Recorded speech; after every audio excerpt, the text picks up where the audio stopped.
Bringing into the conversation Deven Ghelani, who's director of the Policy in Practice think tank, one of the architects of the UC, the Universal Credit Policy, joins me now.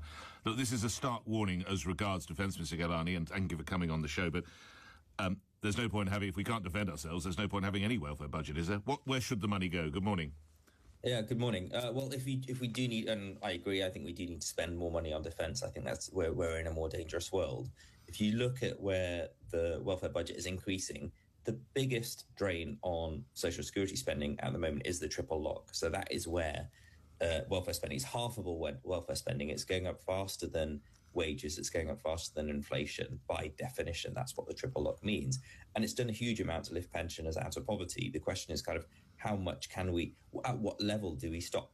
Because we're probably at a level now where if we do need to make these hard choices, that's where you're going to find the most savings. If you want to make savings in working age social security, you need to do what I think we just heard from James Murray there. We need to get people back into work. We need the economy growing. We need people back into work. But the economy is not growing, sir, and we're not getting people back into work. Indeed, 1,000 new claimants sign on for some form of benefits every week. Yeah, well, that's what's going up, that number, Mr. Ghelani, isn't it? Yes, the number of people on social security. Well, I think there's two things. So one, the numbers today have gone up, and I think that's the story that you were referencing today. That on universal credit, that's because people are moving from legacy benefits onto universal credit. That's what's happened in the last 12 months. The number of people on social security is broadly as expected when universal credit was. That's what was forecast. That's the number of people that's on universal credit. The biggest problem, Nick, is what you've just said, which is the number of people on disability benefits going on to universal credit, staying out of work for a really long, staying on benefits for a really long time. That's stopping people from getting onto benefits in the first place is probably the thing we need to tackle. A lot of people suggest that when it was initially set up, the idea of the welfare state was effectively a support, a safety net, as it were, and some would say it's now become a lifestyle. How valid is that criticism?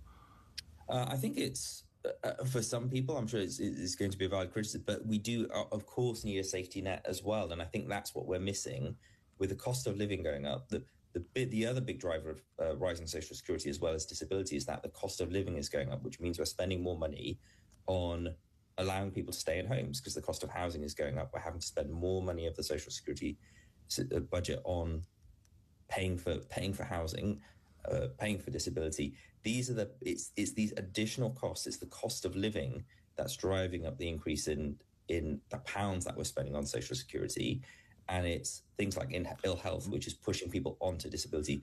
Those are the two root causes we need to tackle. Lastly, rather than just hacking and slashing at social security at the sharp end, where people are frankly struggling. Lastly, we're looking at a budget now in the region of £333 billion, which is something like more than 5 times the defence budget. Realistically, how much could that could be saved, the £333 billion? So where I said at the top, where it's going up fastest is the triple lock. That's hot. That is, if you wanted to make quick how much would that save, Mr. Ghelani?